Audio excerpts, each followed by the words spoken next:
तो कहानी की शुरुआत में हम बहुत से लोगों को पानी में डूबते हुए देखते हैं। सभी मरने के करीब थे, लेकिन यहाँ पर एक लेडी अपनी बेटी को बचाने के लिए अपनी आखिरी सांस से भी उसे दे रही थी। सीन यहीं से कट होकर हम एक पुलिस ऑफिसर जेड से मिलते हैं, जिसे बीच पर किसी लाश के मिलने की खबर मिली थी। फौरन वो लोग इन्वेस्टिगेशन करने को पहुँचते हैं तो देखते हैं वहाँ एक के बजाय कई और लोगों की भी लाशें हैं। यहीं पर इन्हें एक छोटी बच्ची भी मिलती है जो भी जिंदा थी।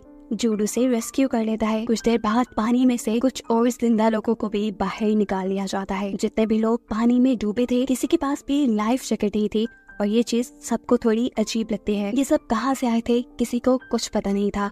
जूड जब यही सवाल उस छोटी बच्ची से करता है तो लिया नाम की वो छोटी बच्ची बताती है कि मैं और मेरी मॉम फ्यूचर में होने वाली वॉर से भागकर यहाँ आए हैं। यानी कहानी में एक ट्विस्ट है। ये सब के सब लोग जो यहाँ बीच से निकाले जा रहे हैं, ये सब फ्यूचर से पास्ट में आए हैं। ये बात क्योंकि अभी एक छोटी बच्ची ने कही थी, इसीलिए कोई उसकी बात पे यकीन नहीं करता। यहाँ पर एक इन्वेस्टिगेशन टीम बुलाई जाती है जो सब लोगों से इन्वेस्टिगेशन करती है और इन्वेस्टिगेशन के दौरान कैलब नाम का एक सर्वाइवर इन लोगों को बताता है कि ये सच में फ्यूचर से पास्ट में आए हैं। फ्यूचर के इंसानों से बचते हुए, जिन्हें एपिक्स कहा जाता है। एपिक्स आम इंसानों से कहीं ज्यादा ताकतवर और कहीं ज्यादा ज़हीन है, क्योंकि जेनेटिक इंजीनियरिंग के जरिए उन सभी इंसानों को मॉडिफाई कर दिया गया है। और फ्यूचर में जो आम इंसान है, एपिक्स उन सब लोगों को मार देना चाहते हैं। एक लड़की है ना, यहाँ उन्हें बताती है कि वो और उसके डैड बहुत मुश्किल से काफी सारे चेक पॉइंट्स को पार करते हुए एक केव तक पहुँचे और उस केव में अर्ली 21st सेंचुरी का टाइम था। एमा जो कि इन्वेस्टिगेटर थी, वो उसे पूछती है तो क्या इस सब में कोई टाइम मशीन इन्वॉल्व है? क्या आप लोग किसी टाइम मशीन के जरिए यहाँ आए हैं? लेकिन इन सब लोगों के ना पे जवाब देने पर अब इन्वेस्टिगेटर्स का इनकी स्टोरीज पे बिलीव करना मुश्किल हो गया था। इन्वेस्टिगेटर एमा और जूड डिसाइड करते हैं कि वो इन सब की रिकॉर्डिंग को एनालाइज करेंगे। क्या ये सब झूठ कह रहे हैं या सच में ये लोग फ्यूचर से आए हैं? सीन कट होकर दोबारा हमें बीच का सीन दिखाया जाता है, जहाँ एक लड़की को एक फिशरमैन ने रेस्क्यू किया है। इस लड़की का नाम है रेस और ये हमारी कहानी की मेन कैरेक्टर है। यहाँ मौजूद सभी सर्वाइवर्स अब अपनी आगे आने वाली जिंदगी के लिए परेशान थे, जबकि कैलब तो अपनी इस नई जिंदगी के लिए शुक्र कर रहा था। कैलब से थोड़ी और इन्वेस्टिगेशन के दौरान एमा इन लोगों को बताती है कि इन सारे सर्वाइवर्स को अभी टेम्परेरी कैंप्स के अंदर भेज दिया जाएगा। लेकिन ये स्टोरी जो सर्वाइवर्स बता रही है, उस पर किसी को भी बिलीव करना मुश्किल है। वो चाहती थी कि कैलब उन्हें कोई ऐसा क्लू दे जिससे वो कहानी की तह तक पहुंच पाए। इतनी ही देर में इस कैंप के अंदर एक थॉमस नाम का आदमी आता है। वो हमें से कहता है कि मेरे पास कुछ इम्पोर्टेंट इन्फॉर्मेशन है जो कि मैं सिर्फ प्रेसिडेंट को ही बताऊंगा। मुझे अभी के अभी प्रेसिडेंट से मिलना है। जिस पर एमा उसे कहती है कि तुम्हें उस चीज के बारे में प्रूफ देना होगा, तभी तुम्हारी मीटिंग प्रेसिडेंट से करवाई जाएगी। जिस बात पर थॉमस एक और इतना बड़ा सच रिवील करता है कि वो लोग पहला ग्रुप नहीं जो यहाँ पास्ट में आए थे, उससे पहले भी एक ग्रुप यहाँ पास्ट में आ चुका है। और उसकी ये बात सुनकर एमा और भी ज्यादा शॉक रह जाती है। इनके अकॉर्डिंग ये लोग 108 साल पीछे आ चुके थे। सीन कट होकर हम रेस को देखते हैं जो किसी तरह चुपके से जूड की गाड़ी में आ बैठी थी। वो जिंदा थी, लेकिन अब उसे अपनी बेटी को ढूंढना था। उसे लग रहा था कि शायद उसकी बेटी ली मर चुकी है, इसीलिए वो जूड के सर पे गन पॉइंट करती है और उसे कहती है शराफत से मुझे वहाँ ले जाओ जहाँ तुम लोगों ने डेड बॉडीज को रखा है। जूड क्या भी करता, वो उसे वहाँ ले जाता है, लेकिन खुद वो गाड़ी से नहीं उतरता, ये कहते हुए कि उसके पास अंदर जाने की क्लियरेंस नहीं है। रेस अकेले ही उस जगह के अंदर जाती और जाते ही वो वहाँ की इलेक्ट्रिसिटी बंद कर देती है। हर तरफ अब अंधेरा हो रहा था। इसी अंधेरे का फायदा उठाते हुए चुपके से एक लाइट के जरिए रेस अपनी बेटी को इन डेड बॉडीज में ढूंढने लग गई। लेकिन उसकी बदकिस्मती कि यहाँ पर उसे सिक्योरिटी वालों ने देख लिया। इससे पहले सिक्योरिटी वाले उसे पकड़ लेते, वो यहाँ अपनी अच्छी स्किल्स दिखाती है और इन दोनों को ही हराते हुए वहाँ मौजूद कांच की खिड़की तोड़ते हुए यहाँ से भागने में कामयाब हो जाती है। रेस की ये सारी स्किल्स सीसीटीवी फुटेज में एमा और उसके साथी देखकर इम्प्रेस हो चुके थे, जबकि जूड इस सब के लिए परेशान था। वो हमें से कहता है मुझे ये रेस ठीक नहीं लग रही, जिस पर एमा उसे कहती है अच्छा ठीक है, तुम इसे कभी दोबारा इंटरेक्ट मत करना। सीन कट होकर हमें दिखाया जाता है कि सभी रिफ्यूजीज को एक समर कैंप में ले जाया जा चुका था। ये पूरी की पूरी जगह जंगलों में थी। यहाँ लिया को यानी रेस की बेटी को कैलब के साथ रखा जाता है, जो उसे खुशी खुशी अपने साथ रखने में मान भी गया है, क्योंकि वो उसे बिल्कुल अपनी बेटी जैसी लगती है। सीन कट होकर हमें पता चलता है कि एमा को अपने एक एजेंट के शदीद जख्मी होने की खबर मिली है। इससे एमा और उसका कलीग अंदाजा लगाते हैं कि हो ना हो उनके इस समर कैंप के अंदर भी कोई एपिक्स है जिसने उस एजेंट को इतने बुरे हाल तक पहुंचाया है। कहीं न कहीं अब उन्हें भी सर्वाइवल्स की कहानी पे यकीन आने लगा था। बहुत सोच विचार के बाद अब एमा थॉमस नाम के उस आदमी की अपने बॉस जो कि डिपार्टमेंट ऑफ होम सिक्योरिटी के हेड हैं उनसे मिलवाने का फैसला कर देती है, क्योंकि थॉमस ने इनको बताया था कि पहले भी एक और ग्रुप फ्यूचर से यहाँ पास्ट में आया हुआ है। जब थॉमस एमा के बॉस से मिलता है तो एक बहुत बड़ा सच ये रिवील होता है कि वो बॉस फ्यूचर से आने वाले इन ग्रुप्स के बारे में सब कुछ जानते थे। सिर्फ यही नहीं, वो तो खुद ही उन इंसानों में से थे जो फ्यूचर से पास्ट में आए थे। वो थॉमस से कहते हैं, तुमसे ज्यादा अरसा हो गया है मुझे यहाँ रहते हुए, मैं सब कुछ जानता हूँ। सीन कट होकर हमें जूड के घर का सीन दिखाया जाता है, जहाँ चुपके से रेस घुस आई थी। जूड उसे चोर समझते हुए उसके ऊपर गन दान चुका था, लेकिन यहाँ पर रेस उसे बताती है कि मेरा यहाँ आने का कोई गलत मकसद नहीं, मैं सिर्फ अपनी बेटी को ढूंढना चाहती हूँ और इस सब में उसे जूड की मदद की जरूरत है। जूड तैयार हो जाता है, लेकिन सिर्फ इस शर्त कि वो अपनी पूरी कहानी शुरू से आखिर तक जूड को बताएगी। जिसके बाद सीन्स यहीं से कट होकर फ्यूचर में चले जाते हैं। हमें पता चलता है कि रेस भी एक एपिक्स है, यानी एक सुपर ह्यूमन है। फ्यूचर में आम इंसानों को बहुत हकीर समझा जाता है, यहाँ तक कि बहुत से इंसानों को तो एपिक्स मार भी रहे थे। रेस इस टाइम एक ऐसे कैंप के अंदर जाती है जहाँ पे बहुत सारे इन्फेक्टेड इंसान है और अपने मरने की आखिरी घड़ियां गिन रहे हैं। एपिक्स यहाँ आने से नहीं डर रहे, क्योंकि वो इस वायरस से पहले से ही इम्यून है। इसी कैंप के अंदर रीस को एक बेबी मिलती है जो अभी तक इस इन्फेक्शन का शिकार नहीं हुई थी। ये बहुत ही प्यारी थी। रेस को उससे देखते ही एक अजीब सा प्यार हो गया, इसीलिए रेस यहाँ पर इस बेबी को उठा लेती है। लेकिन उनको तो यहाँ सभी इंसानों को मारने का हुक्म मिला था। तब इस बच्चे को बचाने के लिए रेस यहाँ अपने ही एपिक साथियों को मार चुकी थी, जिसके बाद वो इसी बच्ची को लेकर अपने घर आ गई। रेस का हस्बैंड भी इस बच्चे को रखने को तैयार नहीं था, लेकिन रेस उसे जिद करती है और किसी तरह उसे मना लेती है। लेकिन यहाँ उसके हस्बैंड उसे धोखा देते हैं और इस बच्चे को अपने घर पे रखने वाली बात वो लीडर्स को बता देते हैं। उसे ये जानकर बहुत ही ज्यादा दुख हुआ था कि उसके अपने ही हस्बैंड ने उसे धोखा दे दिया था। उसे में वो यहाँ खड़े हुए सभी एपिक्स को मार देती है सिवाय अपने हस्बैंड की। वो जानती थी कि अब उसे और उसके बेटे को मार दिया जाएगा। दोनों की ही जान बचाने के लिए वो जल्दी से घर आकर पैकिंग करती है और अपनी बेटी को लिए वो एक ट्रांसपोर्टर पे चली जाती है, जहाँ से उन्हें टाइम ट्रैवल करके यहाँ आना था। सब कुछ बिल्कुल नॉर्मल चल रहा था, पर अचानक से उनके ट्रांसपोर्टर में कोई खराबी आ गई और ये सब के सब डूब गए इसी पानी में। ये वही सीन है जो हमने कहानी के शुरू में देखा था। इस एक्सीडेंट पे बहुत से लोग मारे गए, सिर्फ चंद ही लोग बचे थे। सीन कट होकर हमें समर कैंप में दिखाया जाता है कि सभी रिफ्यूजीज का डीएनए टेस्ट करवाया जा रहा है।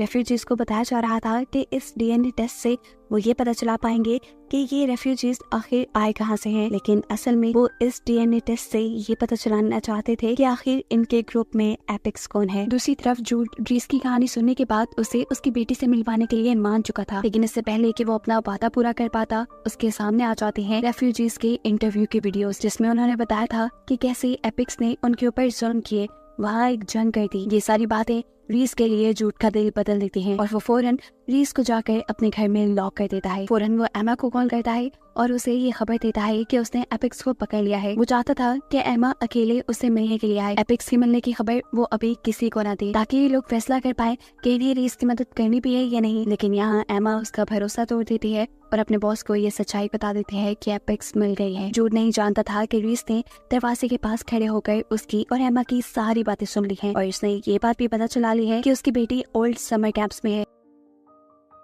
वो अब ये अंदाजा लगाने लग जाती है कि आखिर कैसे वो इस जगह से निकलेगी। इससे पहले कि वो कुछ कह पाती, एमा यहाँ अपनी पूरी पुलिस फोर्स को लेकर आ चुकी थी, जो सब मिलकर एमा के ऊपर हमला करते हैं। लेकिन यहाँ एमा अकेली ही इन सब से लड़ती है और इनके खोले हुए दरवाजे से वहाँ से बाहर जाकर पानी में जब कर देती है। आसान लफ्जों में वो यहाँ से भागने में कामयाब हो गई थी और इस सारे वाकये की खबर जैसे ही जूड को मिली तो जूड पूरी तरह टूट चुका था। उसे अब एमा पे भरोसा नहीं रहा था। वो एमा को फोन करके बता भी देता है कि अब वो इस प्रोजेक्ट में और एमा का साथ नहीं दे पाएगा। ये कहते ही उसने फोन रख दिया। ये प्रोजेक्ट छोड़ने के बाद वो अपनी नॉर्मल लाइफ में वापस आ चुका था, जहाँ उसकी एक फैमिली थी, उसका एक बेटा था। रीस भी अब पानी से निकल कर एक स्टोर में आ जाती है, जहाँ आते ही उसने अपने ऊपर लगी हुई गोली का इलाज किया और फिर स्टोर के डोर पे एक खतरनाक मैसेज लिखते हुए वहाँ से भाग गई। दूसरी तरफ समर कैंप के अंदर हम दोबारा थॉमस से मिलते हैं, जिसकी एमा के बॉस से मीटिंग हो चुकी है। मार मार के उसने थॉमस को इस बात पे एग्री कर लिया था कि वो सच्चाई यहाँ किसी को भी नहीं बताएगा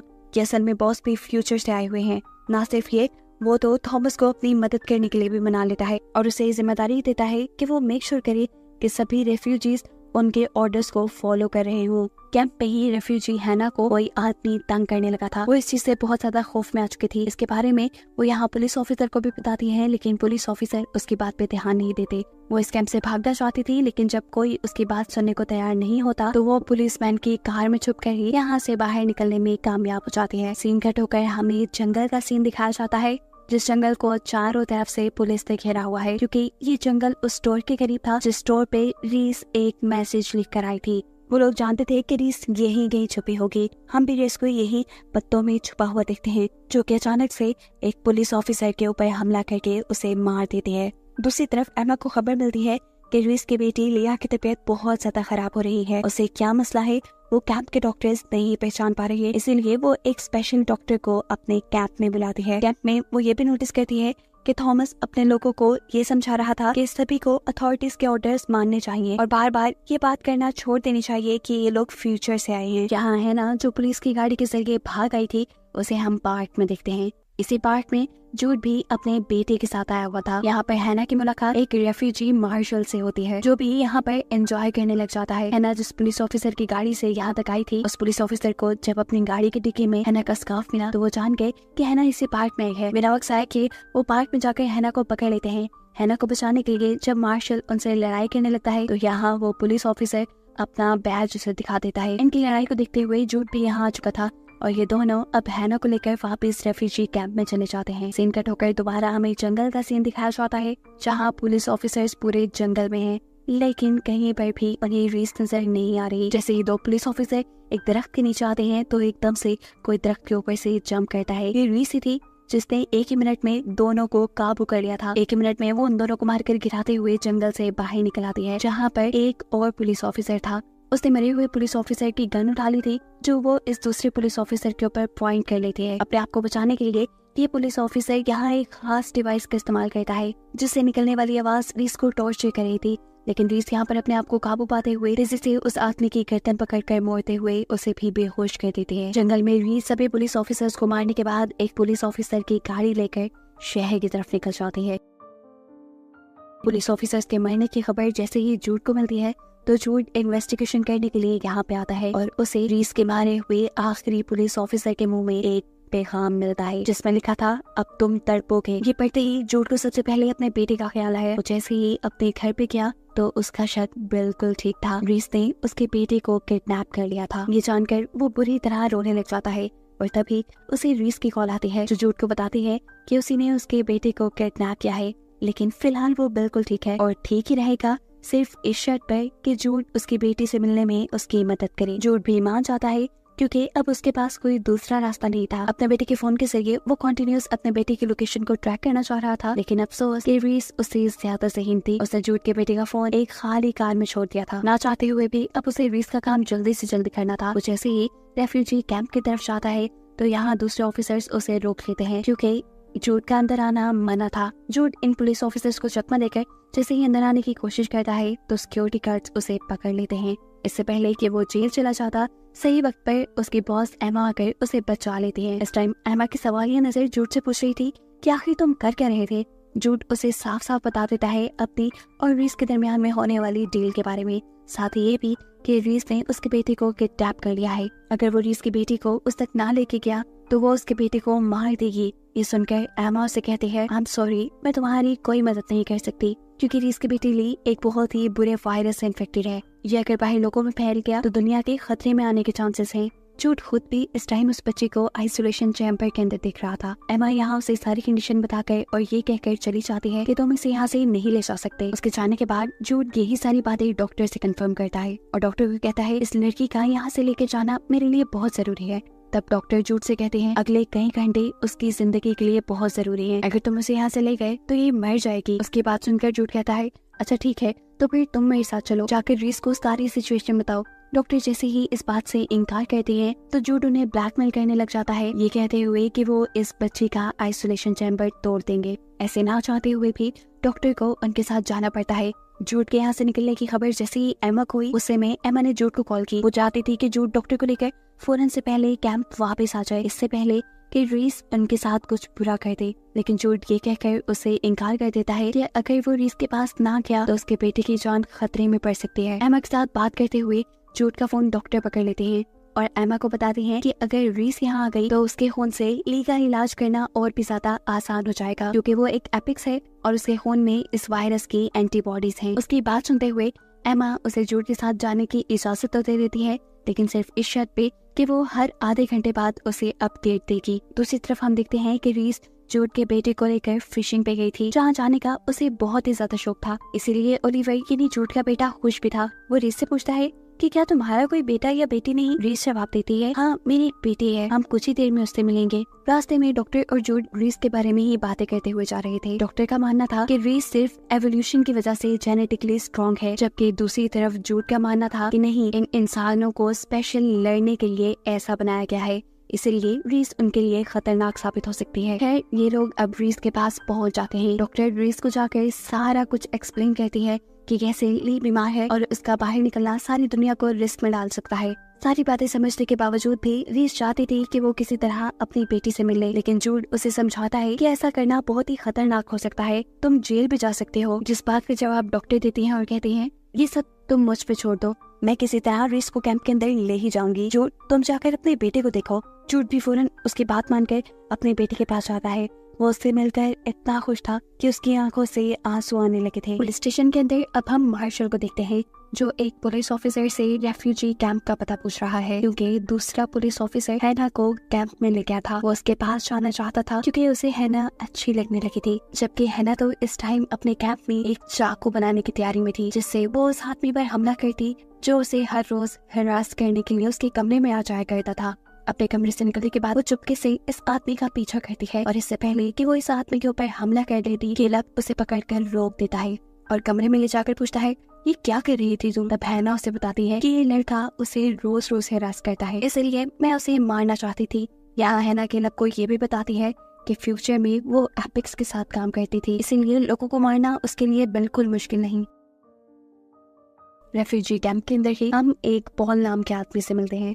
वो एक लड़की के पास बैठा हुआ था जो यहाँ स्केचिंग कर रही थी। पॉल उससे पूछता है, क्या तुम इंसानों के भी स्केच बना लेती हो? उसके हाँ में जवाब देने पर पॉल उससे रिक्वेस्ट करता है, क्या तुम मेरे लिए एक स्केच बनाओगी? वो इस लड़की से अपनी वाइफ का स्केच बनवाता है जिसे वो ढूंढना चाहता था। वो पहले ग्रुप के साथ माइग्रेट होकर यहाँ पास्ट में आई थी। ये स्केच लेकर वो एक पुलिस ऑफिसर के पास जाता है जो इस स्केच को एमा को दे चुका था। इस स्केच को देखते ही एमा एकदम से हैरान हो गई, ऐसे जैसे वो इस औरत को जानती हो। एमा जल्दी से गाड़ी लेकर किसी के घर जाती है। नॉक करने पे हम देखते हैं ये वही स्केच वाली लड़की थी, यानी पॉल की वाइफ। एमा उसके घर जाकर जब उससे उसकी कहानी जानती है तो ये औरत बताती है कि हाँ सच में वो पॉल की वाइफ है। उनकी शादीशुदा जिंदगी काफी अच्छी गुजर रही थी, लेकिन सिर्फ तब तक जब तक पॉल ने एक कल्ट ग्रुप को ज्वाइन नहीं किया था। ये कल्ट ग्रुप मानता था कि ये लोग फ्यूचर से आए हैं, यानी इस औरत का इशारा रेफ्यूजीज की तरफ था। एमा उसकी स्टोरी सुनकर कंफ्यूज हो जाती है और कहती है, क्या तुम्हारे पास इस चीज का कोई एविडेंस है? वो औरत कहती है हाँ, और यहाँ से उठकर कुछ पेपर्स लेने के लिए चली जाती है। जिस दौरान वो यहाँ नहीं थी,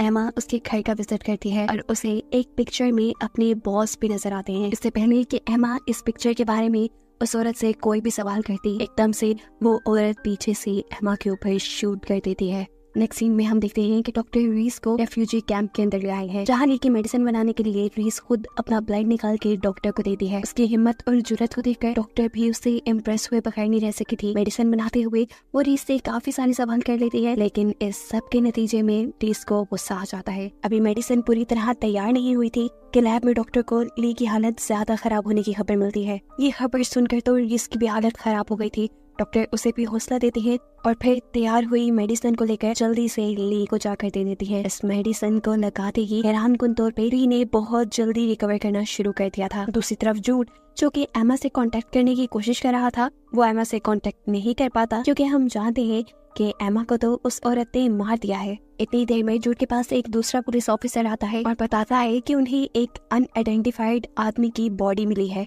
जिसे रीस यहाँ तक लेकर आई थी। बात थोड़ी कंफ्यूजिंग थी, इसीलिए जूड इस केस को खुद ले लेता है। अभी वो केस फाइल पढ़ ही रहा था कि दूसरा ऑफिसर आकर उससे एमा के बारे में पूछता है, जिसकी कहीं खबर नहीं मिल रही थी। जूड को लगा कि जरूर एमा के गायब होने के पीछे भी रीस का ही हाथ है, इसीलिए वो हर वो जगह चेक करता है जहाँ रीस गई थी। जूड वापस ऑफिस में आ जाता है और एमा के बॉस की इंफॉर्मेशन निकलवाता है।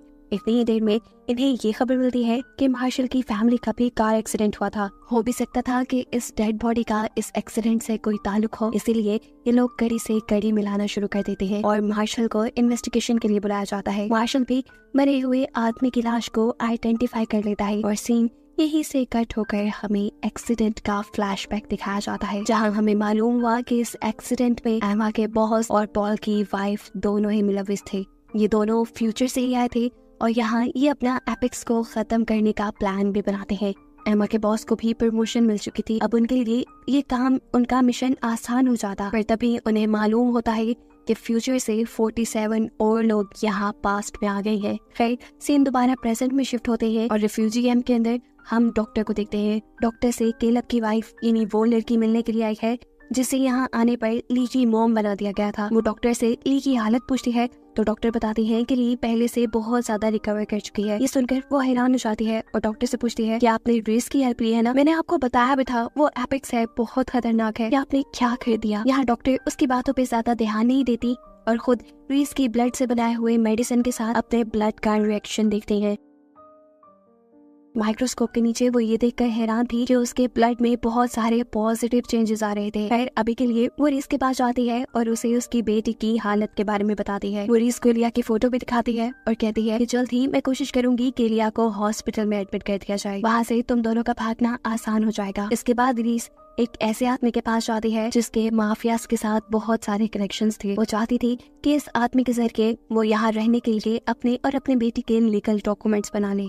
किलर का रीस को अपने बॉस के पास ले जाता है, जहाँ रीस जाकर उससे अपने मकसद की बात करती है। उसे लीगल डॉक्यूमेंट्स चाहिए थे जिसके बदले वो माफिया को पैसा भी देने वाली थी, लेकिन माफिया को रीस पे यकीन नहीं था। वो यहाँ अपने आदमियों के जरिए रीस को पकड़वाने ही वाला था, लेकिन रीस उल्टा उस आदमी को ही पकड़कर उसकी पिटाई करके बुरा हाल कर देती है और फिर माफिया के हेड से कहती है ये बैग खोलो। बैग के खोलने पे ये देखते हैं कि उसमें बाकी बहुत सारा पैसा था। सीन कट होकर दूसरी तरफ हम पुलिस ऑफिसर को एक एटीएम के पास देखते हैं जहाँ का पैसा चोरी हो चुका था।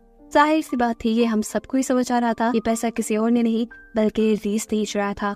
दूसरी तरफ डॉक्टर और एमा के बॉस के दरमियान में मीटिंग होती है, जहाँ डॉक्टर उनको ये खुशखबरी देती है कि ली की हालत काफी अच्छी है, वो भी रीस की ब्लड की वजह से। डॉक्टर ने ये खबर उन्हें दे तो दी थी, लेकिन वो नहीं जानती थी कि ये अच्छी खबर उसी के ऊपर भारी पड़ जाएगी, क्योंकि बॉस उसे रीस और लिया के मिलाने की वजह से जॉब से निकाल देते हैं। ये सारी बातें जानकर डॉक्टर को बहुत ही ज्यादा गुस्सा आ रहा था। वो गुस्से में इस कैंप से बाहर निकल आती है। उसकी तबीयत भी खराब हो रही थी, जिसके चलते वो रीस को कॉल करती है। उसे अर्जेंट अपने लिए रीस का ब्लड सैंपल चाहिए था, लेकिन रीस ये देने से इनकार कर देती है क्योंकि उसे अपनी बेटी के अलावा किसी की परवाह नहीं थी। उसकी खुद गर्जी से झुंझलाकर डॉक्टर ने फोन साइड पे फेंका और इतने में ही सीवियर हार्ट अटैक आने की वजह से वो बेहोश हो गई, जिसके बाद उसे हॉस्पिटल में होश आया। सिंकट होकर हम रीस को देखते हैं जो अब वापस जाकर गैंगस्टर से कुछ वेपन्स खरीदती है जो नी को बचाने के मिशन में उसके काम आने वाले थे। जबकि दूसरी तरफ जूड एक मार्टिन नामी आदमी से मिलता है। ये प्राइवेट इन्वेस्टिगेटर था जो इसकी इस केस पे मदद करने वाला था। मार्टिन की दी हुई इंफॉर्मेशन से जूड को ये मालूम हो जाता है कि कहीं ना कहीं उनके बॉस भी इस सारे केस के अंदर इन्वॉल्व है। सीन कट होकर हम 27 लोगों के एक ग्रुप को देखते हैं। पता चला है कि ये वो ग्रुप है जो पहले फ्यूचर से माइग्रेशन करके यहाँ पे आया था। इनके दरमियान होने वाली बातों से हमें मालूम हुआ कि ये लोग एपिक से अपनी जान और आम इंसानों को फ्यूचर में बचाने के लिए यहाँ आए। इन सभी लोगों ने अपनी आइडेंटिटी चेंज कर ली थी और ये आम इंसानों के साथ घुल मिल कर रहने लगे थे। इनका मिशन था कि ये फ्यूचर में एपिक्स को बनने से रोके, लेकिन फ्यूचर से आने वाले दूसरे ग्रुप ने जैसे इनका सारा ही प्लान फेल कर दिया था, इसीलिए अब ये दूसरे माइग्रेट हुए ग्रुप को मारना चाहते हैं ताकि उनका ये सीक्रेट ही रहे कि वो भी फ्यूचर से आए हैं। और इस चीज की शुरुआत पॉल की वाइफ अपने हस्बैंड को झांसा देकर मारने से करती है, क्योंकि उसने ही अपनी वाइफ का सच सबसे पहले एमा को भी बता दिया था, जिसकी वजह से इस औरत को एमा का मर्डर करना पड़ा। पॉल को मारने से पहले पॉल की वाइफ उसे अपने बातों में लगाकर उससे एक ऐसी वीडियो भी बनवा चुकी थी जिसके जरिए वो लोगों तक ये झूठी खबर फैला दे कि ये लोग फ्यूचर से नहीं आए बल्कि ये एक कल्ट का हिस्सा है। ये वीडियो देखने के बाद जूड बुरी तरह कंफ्यूज हो गया था कि आखिर कहानी है क्या। उसे शक था कि ये वीडियो भी कहीं उसके बॉस ने ही तो नहीं बनवाई। वो ये सारी कहानी अब अपने बॉस के मुंह से ही सुनना चाहता था और उसके लिए अच्छा ये हो गया कि उसे उसका बॉस ऑन ड्यूटी रोड पे ही मिल गया। एक ऑफिसर जब बॉस से उनके कार के डॉक्यूमेंट्स मांगता है तो उनके पास डॉक्यूमेंट्स नहीं थे। तब जूड दूसरी तरफ से उनकी कार के पास आता है और उन्हें कार में से शराब की स्मेल आती है, यानी वो शराब पीकर ड्राइविंग कर रहे थे और ये दो एक जुर्म था। इसी जुर्म में वो बॉस को पकड़ लेते हैं।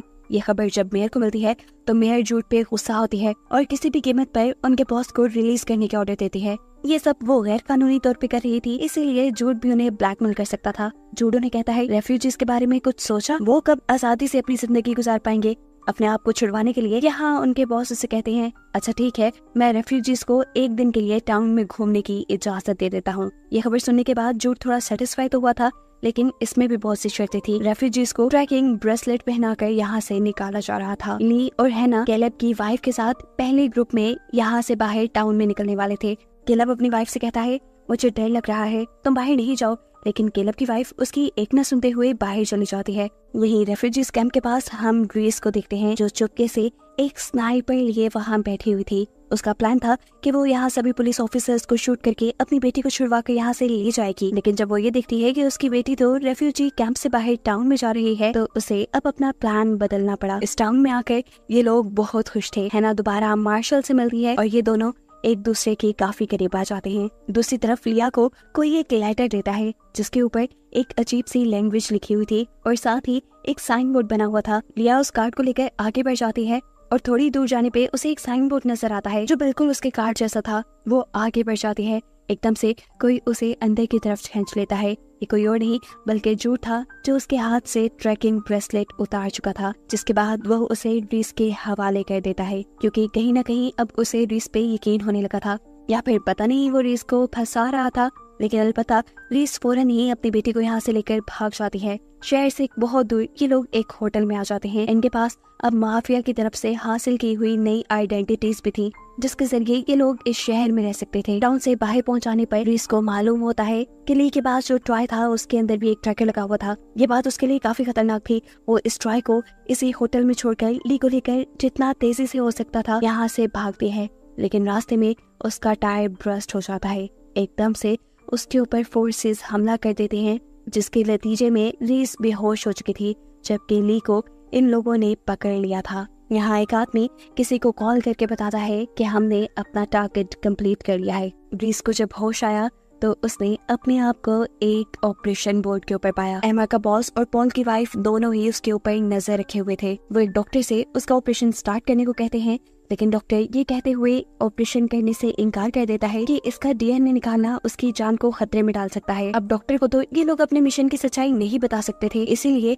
एमा का बॉस यहाँ पर दोबारा उसी डॉक्टर को बुलाता है जिसने ली का इलाज किया था, क्योंकि वो रीस के बारे में पहले से ही जानती थी, इसलिए उससे कुछ छुपा तो था नहीं, इसीलिए अब वो ये काम इस डॉक्टर को दे देता है। डॉक्टर जब रीस का इलाज करने के लिए उसके पास आती है तो वो रीस से कहती है तुम घबराना मत, मैं तुम्हें दोबारा यहाँ बचाने जरूर आऊंगी। लेकिन इस टाइम रीस को उसके ऊपर एतबार नहीं था।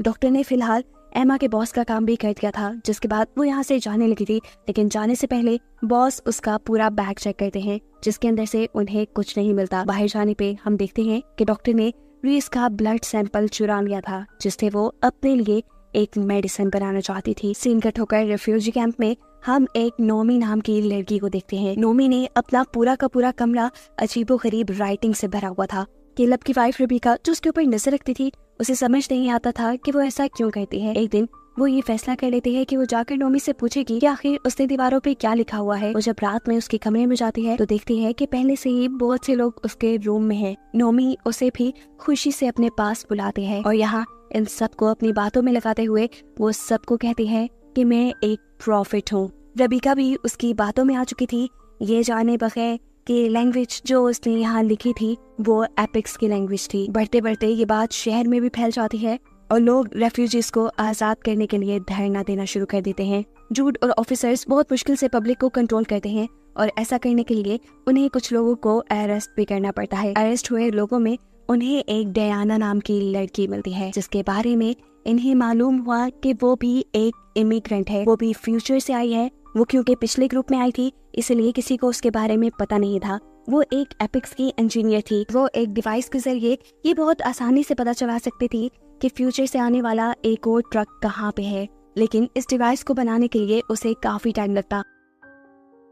वो इस डिवाइस को बनाना शुरू कर देती है जिसमें जूड उसकी हेल्प कर रहा था। यहाँ डियाना जूड को ये सच्चाई भी बता देती है कि एमा का बॉस और पॉल की वाइफ भी उसी के साथ फ्यूचर से यहाँ आए थे। खैर सीन कट होता है और हम देखते हैं कि डॉक्टर जूड के घर पे पहुंची है। वो जूड को रीस के मुसीबत में होने की खबर देती है और उससे मदद मांगती है। रीस जो अभी तक उसी कैद में थी, उसे अपनी बेटी के वीएंस आ रहे थे। जो वीएंस उसे बहुत ज्यादा दुख दे रहे थे। वो जोर जोर से चिल्लाती है, जिसे सुनकर यहाँ मौजूद डॉक्टर उसके करीब आ जाता है। वो उसे कम डाउन करने के लिए एक ऐसी डिवाइस ऑन करता है जिसमें से हाई फ्रिक्वेंसी नॉइसेस निकल रही थी। वो देखता है कि जैसे वो इस डिवाइस की पिच ज्यादा कर रहा था, वैसे वैसे रीस की धड़कनें कम होती जा रही थी। इसीलिए वो डिवाइस की पिच फुल हाई करके यहाँ से चला जाता है, जिसकी वजह से रीस की धड़कनें रुक जाती हैं। वो तो ये देखकर सेटिस्फाई हो चुका था, लेकिन न जाने एकदम से कहां से रीस के अंदर इतनी ताकत आ गई कि ना तो सिर्फ वो होश में आई, बल्कि उसने तो यहाँ पे अपनी कैद भी तुड़वा ली थी। ऐसा करते देखकर उसे यहाँ पकड़ने के लिए गार्ड्स आ जाते हैं, लेकिन इतनी ही देर में जूड और डॉक्टर भी उसकी मदद को वापस यहाँ आ चुके थे। इन्हें देखकर वो काफी सेटिस्फाइड होती है। यहाँ से निकलने से पहले वो अपनी ब्लड से बनाई उन पॉइजनस मेडिसिन को खत्म करती है, जिसके जरिए एमा के बॉस और पॉल की वाइफ ने सभी इमिग्रेंट्स को मारने का प्लान किया हुआ था। लेकिन इससे पहले कि ये लोग यहाँ से निकल पाते, डॉक्टर को यहाँ का एक आदमी पकड़कर जूड को ब्लैकमेल करने लग जाता है। जूड भी इस सूरत हाल नाजुक देखकर अपने वेपन नीचे कर चुका था, लेकिन पीछे खड़ी हुई रीस जूड की पैंट में एक और गन दिखती है और बिना वक्त ज़ाया किए वो गन निकाल कर पीछे से उस लड़के को शूट कर देती है। फाइनली रीस अब आजाद हो गई थी। वो यहाँ से चली जाती है, जबकि हमें दिखाया जाता है कि डॉक्टर ने उसके ब्लड से जो अपने लिए एक एंटीडोट बनाया था वो बहुत ही ज्यादा ताकतवर था। 93% इस एंटीडोट के चांसेस थे कि उससे कोई भी इंसान मर सकता था, लेकिन 7% ये भी चांसेस थे कि इस एंटीडोट से एक इंसान के अंदर की सभी बीमारियां ठीक की जा सकती थी। यही सोचते हुए डॉक्टर वो एंटीडोट उठाकर अपने अंदर इंजेक्ट कर लेती है। एक सेकंड के लिए तो वो ऐसे ठीक हो गई जैसे उसे कभी कुछ हुआ ही ना हो, लेकिन अगले ही सेकंड वो वहाँ पर बेहोश हो गई। ऐसा भी हो सकता था कि वो मर गई हो। खैर जूड अब जैसे ही अपने घर वापस पहुँचता है तो उसे अपने कलीग के जरिए पता चलता है कि डियाना नाम की वो लड़की जो डिवाइस बना रही थी, वो उस डिवाइस को आधा ही बना छोड़कर वहाँ से जा चुकी है, क्योंकि उसे मालूम हुआ था कि उसकी वाइफ दूसरे माइग्रेंट हुए लोगों में आई है। कुछ ना समझ आने पर जूड इस डिवाइस को उठाकर संभाल लेता है और ये लोग अब रेफ्यूजी कैंप की तरफ पहुंच जाते हैं। अब क्योंकि इन सबको ये बात मालूम थी कि बॉस इन सभी इमिग्रेंट्स को मारना चाहते हैं, तो बस जूड, उसका कुलीग रीस और केलब ये सब मिलकर इनकी जानों को बचाने के मिशन पे लग चुके थे। इन्हें किसी भी तरह इन रेफ्यूजीज को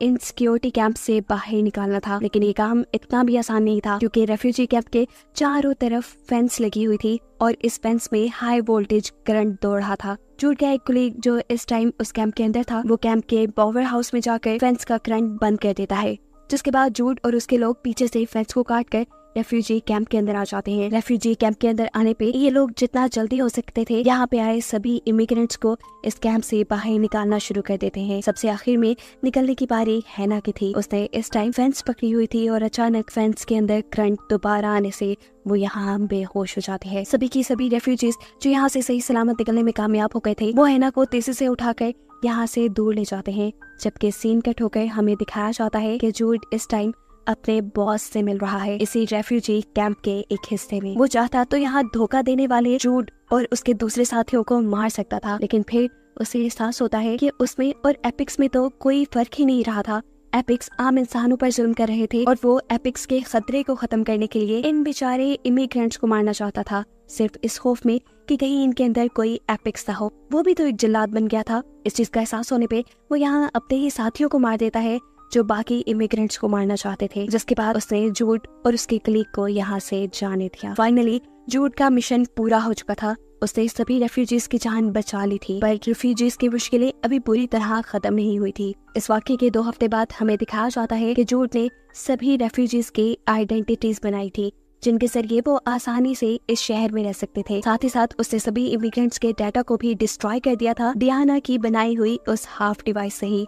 अब कोई भी कभी भी इन इमिग्रेंट्स को नहीं पहचान पाएगा। अब ये खबर जैसे ही गवर्नमेंट के पास पहुंचती है तो वो जूड और उसके साथियों को इन्वेस्टिगेशन के लिए बुला लेते हैं, लेकिन इन्वेस्टिगेशन के दौरान उन्हें ऐसा खास कोई सबूत नहीं मिलता जिससे वो ये पता चला पाए कि यहाँ कोई फ्यूचर से भी लोग आए थे और उनको जूड और उनके साथियों ने आजाद कर दिया था। कहानी के आखिरी सीन में हम देखते हैं कि केलब को अपनी गुमी हुई बेटी मिल चुकी है, जो यहाँ आम इंसानों के साथ बड़े मजे से रह रही थी और अब वो एक यूनिवर्सिटी स्टूडेंट थी। वो अपने डैड से पहले यहाँ माइग्रेशन करके इसलिए आई थी क्योंकि उसके अंदर एक्स्ट्रा ऑर्डिनरी एबिलिटीज थी, इसीलिए एपिक्स ने उन्हें कैद कर लिया था। इसके अलावा भी एक्स्ट्रा कैपेबिलिटीज किसी और के अंदर भी आई थी और ये कोई और नहीं बल्कि थी डॉक्टर, जिसने अपनी बॉडी के अंदर रीस के बनाए एंटीडोट का इंजेक्शन लगा लिया था। आज उसे काफी दिन के बाद होश आया था, वो भी एपिक्स की एबिलिटीज के साथ। वो यहाँ इतनी ताकतवर हो गई थी कि वो अपने लिए भेजे हुए दुश्मनों को मारकर इस हॉस्पिटल से भागने में कामयाब हो जाती है। और इसे दिखाते हुए ये सीजन यहीं खत्म हो जाता है।